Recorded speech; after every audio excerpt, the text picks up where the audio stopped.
హెచ్చరిక, దైవజనుని హెచ్చరిక. ఒక్కొక్కసారి దేవుడు మనల్ని కష్టాల లోయలో నుంచి నడిపిస్తాడు. అప్పుడే కష్టాల్లో ఉన్న వాళ్ళని మనం అర్థం చేసుకోగలుగుతాం. ఇవాళ మీరందరూ జైపాల్ని హెల్తీగా స్ట్రాంగ్గా మీ ముందు నిలబడతాం చూస్తున్నారు. నేను వెళ్ళినటువంటి కష్టాలన్నీ చెబితే చాలామంది సేవ చేయకుండా పారిపోతారు. అందుకని ఎక్కువ చెప్పడం లేదు ఈ మధ్య. నేను ముందుకు రోషంగా చెప్పేవాడిని, అమ్మో ఇన్ని కష్టాలు అయితే మేం చేయలేమండి అని వచ్చేవాళ్ళు కూడా వెనకపోతున్నారు. అబ్బో వద్దురా నాయనా అని అనుకుంటున్నారు. ఒక మనిషికి ఎన్ని రీతులుగా ఎన్ని రకాల కష్టాలు వస్తాయో అన్నీ వచ్చాయండి. నాకు కూడా యాక్సిడెంట్లు అయ్యాయి, సర్జరీలు అయ్యాయి. నన్ను అడుగుకి వెనకాల ఇనప ఏమంటారు వెన్నెముకకి సర్జరీ జరిగింది. అది ఎవరికి సక్సెస్ అవ్వదు. యాక్సిడెంట్ అయ్యి కన్ను పోవాల్సింది. ఒంటి కన్ను పాస్టర్గా ఉంచుకో ప్రభా అన్నాను. కన్ను ఇరిగిపోయింది, పై తిరిగిపోయింది, కింద ఇరిగిపోయింది. మీటింగ్ తీసుకెళ్తానని చెప్పి ఒక ఆయన వెనకాల కూర్చోబెట్టుకొని నన్ను కింద పడేసి ఆయన మాత్రం ముందుకు వెళ్ళిపోయాడు.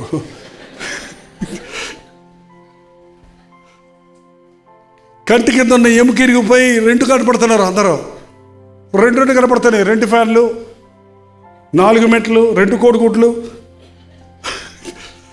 చిన్నప్పుడు ఆడుకునేవాడిని ఎట్టని 2 చేసి ఒకటి తీసుకుంటే బాగుంటాయని. మళ్ళీ నడుములో నుంచి బోన్ తీసి అక్కడ డ్రాప్ చేసి అది సర్జరీ చేస్తే ఎవరికి సక్సెస్ అవ్వదు. ఇప్పుడు నా కన్ను ఇంకా కనపడుతుంది. ఈ కన్ను సరిగ్గా కనపడతలేదు, కానీ ఈ కన్ను యాక్సిడెంట్ అయిన కన్ను కనపడుతూనే ఉంది. అన్ని రకాలు. ఎవరైనా ఒక థియేటర్కి వెళ్ళి ఆపరేషన్కి వెళ్తారని నాకు తెలుసయ్యా బాధ. నాకు కూడా జరిగిందయ్యా. కరోనా వైరస్ వచ్చింది, నాకు కూడా వచ్చిందయ్యా. ఏంటండి చికెన్ పాక్స్ వచ్చింది, నాకు కూడా వచ్చిందయ్యా. టైఫాయిడ్ జ్వరం నాకు వచ్చిందయ్యా. మలేరియా అన్నా నీకేం తెలుసు అన్నా వణుకు వచ్చేస్తుంది, నాకు కూడా వచ్చింది బాబు. ఎస్ఐ అనుకో. ఏంటంటే కుటుంబ సమస్యలు అన్నా మీకేం తెలుసు అన్నా నాకు కూడా వచ్చాయి. కుటుంబ సమస్యలు నాకు వచ్చాయి. నా భార్యకి నాకు మధ్య సాతాను దూరాలను ప్రయత్నించాడు. సేవ నిమిత్తం నేను ఒక చోటుకి వెళ్తానంటే వాళ్ళ తల్లిదండ్రులు ఒప్పుకోవాలా. గుడిసెలో ఉంటాను మా కుమార్తెలు ఒప్పుకోమన్నారు. కానీ దేవుని కోసం నిలబడ్డప్పుడు మా అత్తమామలు నా గురించి సాక్ష్యం ఇచ్చారు. మా పెద్దమ్మాయి బతుకు ఏమైపోద్దో అనుకున్నాం. మా బిడ్డలందరికంటే ఆ అమ్మాయే ఉన్నతమైన స్థానంలో ఉంది అని. దేవుని కోసం మనం నిలబడితే మన నిందలు, మన అవమానాలు, మన ఆపదలు, మన శ్రమలు, మన కష్టాలు, మన నష్టాలు అన్నిటినీ మనకు మెరుగ్గా అనుభవాలుగా మారుస్తాడు.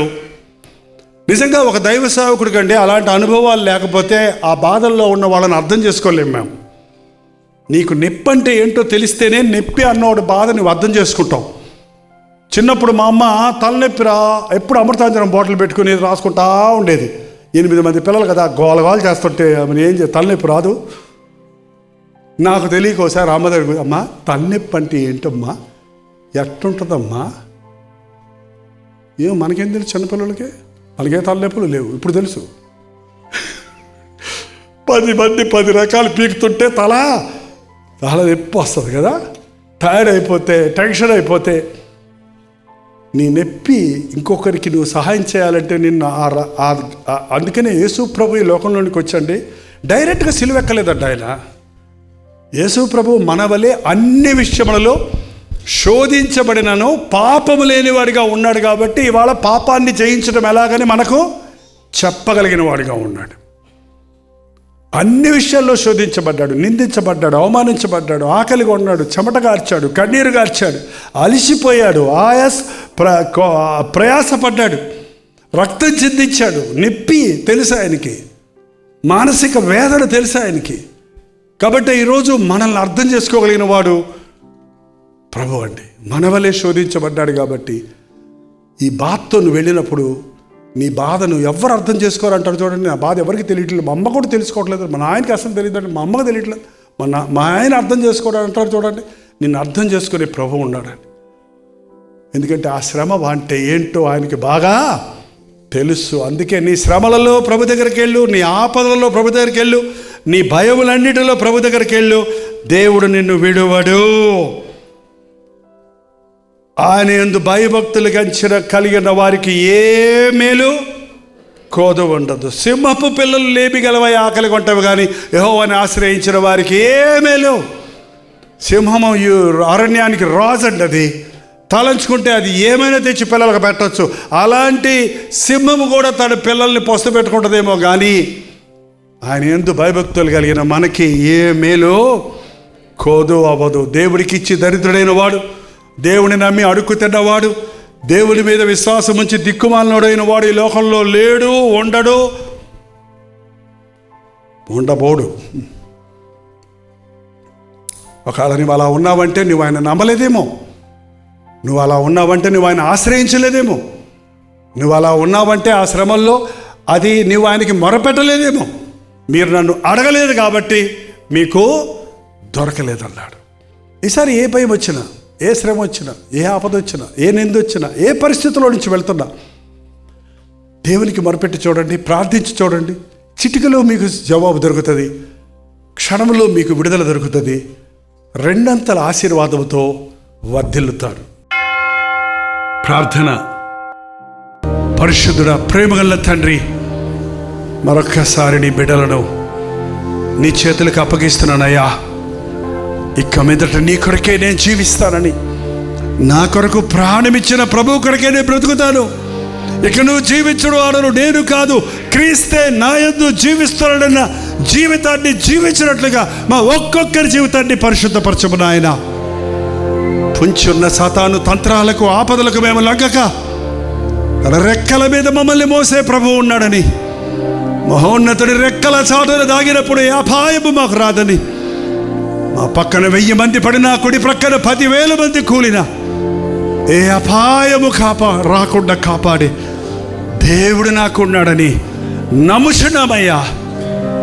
మా భయములన్నీ, మా చింతలన్నీ, మా వేదనలన్నీ సిలువ దగ్గర వదిలిపెడుతున్నామయ్యా. మాకు సమాధానం దయచేయి, సంతోషం దయచేయి, ధైర్యం దయచేయి, విశ్వాసం దయచేయి. పరిశుద్ధులుగా నీకు ఇష్టలుగా ఇది మొదలుకొని నీ సాక్షులుగా బ్రతుకుటకు మా ఒక్కొక్కరికి సహాయం చేయి నాయన.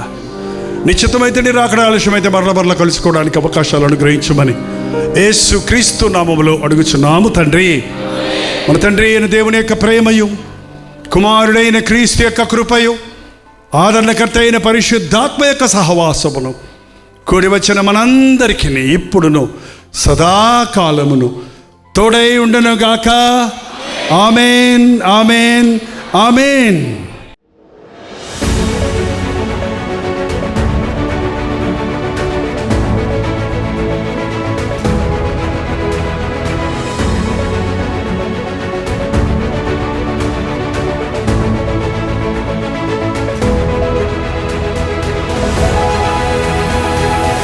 హల్లెలూయా. దేవుని మహాకృపలో గత 72 సంవత్సరాలుగా నా జీవితంలో దేవుడు చేసిన మేలును బట్టి, ఆయన చేసిన ఆశ్చర్య అద్భుత కార్యాలను బట్టి ఆయన్ని స్తుతించడానికి, నా పరిచర్యలో గత 54 సంవత్సరాలలో ఆయన కృప కనికరములు ఎలాగూ ఈ పరిచర్యలో అనేకులకు దీవెనకరంగా ఉన్నవోనన్నది గుర్తు చేసుకొని ఆయన యందు ఆనందించడానికి ఒక ప్రత్యేకమైన కృతజ్ఞత కూడికలను 28వ తారీఖు సాయంత్రం విజయవాడలోను, 29వ తారీఖు సాయంకాలం హైదరాబాదులోను ఏర్పాటు చేస్తూ ఉన్నాం.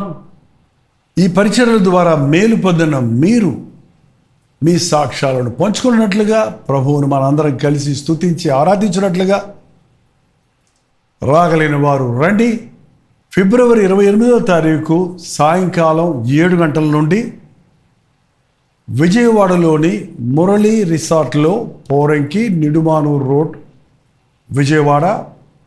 మరిన్ని వివరాలు కావాలంటే 8144123456 నెంబర్కి వాట్సాప్ పంపండి, లేకపోతే కాల్ చేయండి. అలాగే హైదరాబాదులో 29వ తారీఖు సాయంకాలం 3 గంటల నుండి లార్డ్స్ చర్చ్ ఆవరణలో జరుగుతుంది. 9100090003 అనే నెంబర్కి కాల్ చేయండి, లేదా వాట్సాప్ పెట్టండి. 893939393939 నెంబర్ కూడా మీరు కాల్ చేయొచ్చు, లేక వాట్సాప్ పెట్టవచ్చు. రండి, ఈ స్తుతి కృతజ్ఞత కూడికలలో పాల్గొనండి.